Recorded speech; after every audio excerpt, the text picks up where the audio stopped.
Oke teman-teman, balik lagi di channel gua Rebel98.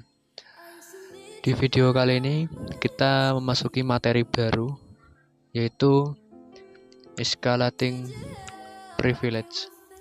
Apa sih escalating privilege itu? Jadi escalating privilege adalah proses di mana attacker mendapatkan akses admin dalam sebuah sistem. Bisa dikatakan akses ini ilegal karena tidak ada izin dari pemilik sistem. Ini biasanya dilakukan setelah mendapatkan akses awal untuk memperbesar kontrol dan kemampuan dalam sistem tersebut.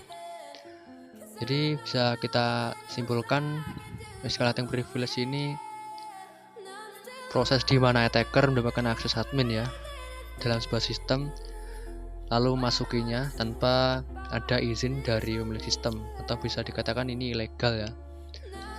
Nah, kemudian setelah masuk dia akan bisa menguasai seluruh aset yang ada di dalam sistem tersebut. Nah, escalating privilege ini ada dua jenis. Yang pertama ada vertical privilege escalation, yaitu naik dari level hak akses yang lebih rendah ke yang lebih tinggi, misalnya dari user biasa ke admin. Kemudian yang kedua ada horizontal privilege escalation, yaitu mengakses hak user lain dengan level yang sama, misalnya dari satu user biasa ke user lainnya, kayak gitu. Kemudian kita akan membahas juga pengertian sudo dan su. Sudo dan su ini ada kaitannya dengan dua poin yang tadi gua sampaikan ya. Nah, sudo atau super user do adalah perintah yang memungkinkan user untuk menjalankan program atau files dengan izin administrator. Nah, file konfigurasi sudoers menentukan user mana yang memiliki akses untuk menggunakan sudo dan untuk perintah apa saja. Nah, kayak gitu.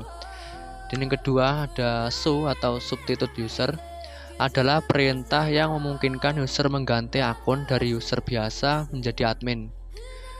Biasanya perintah ini perlu masukkan password untuk penggunaannya ya teman-teman.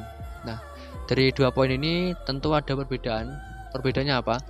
Jika sudo ini digunakan untuk mengeksekusi program atau files dengan izin administrator, jadi sudo ini berlaku untuk satu kali pemakaian ketika ingin menjalankan program atau files.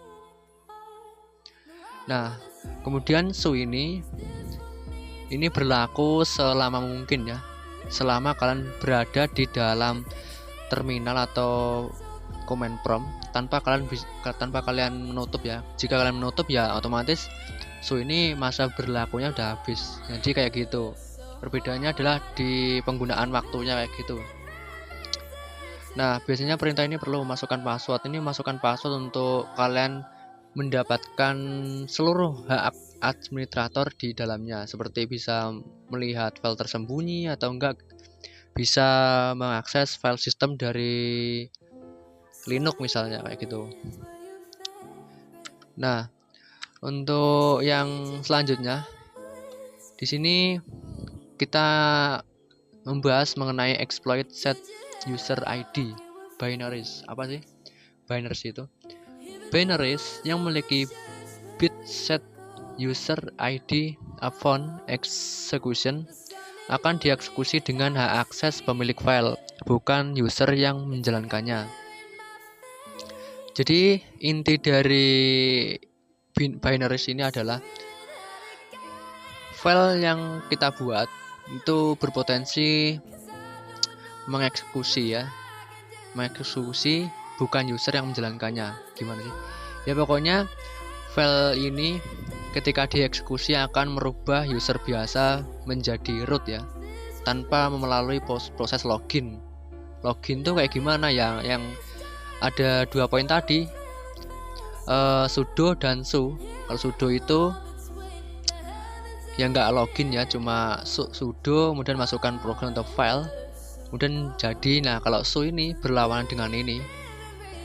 Di sudo su harus memasukkan password, tapi ketika kalian menggunakan exploit set user ID, dia hanya mengeksekusi file kemudian otomatis dia berpindah ke super user biasa ke root super user kayak gitulah, untuk mengakses administrator atau sumber yang ada di dalam sistem.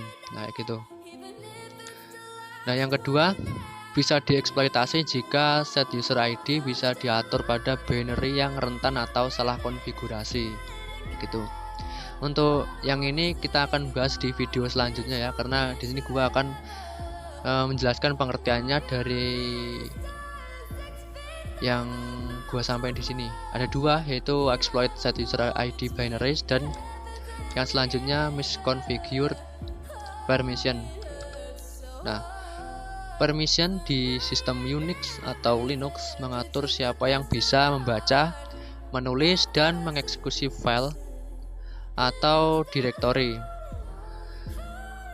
Setiap file dan direktori memiliki 3 set permission. Yang pertama ada user, pemilik file atau direktori, atau dalam tanda kutip owner ya. Kemudian grup yang terkait dengan file atau direktori. Ini mungkin bisa direktori ya.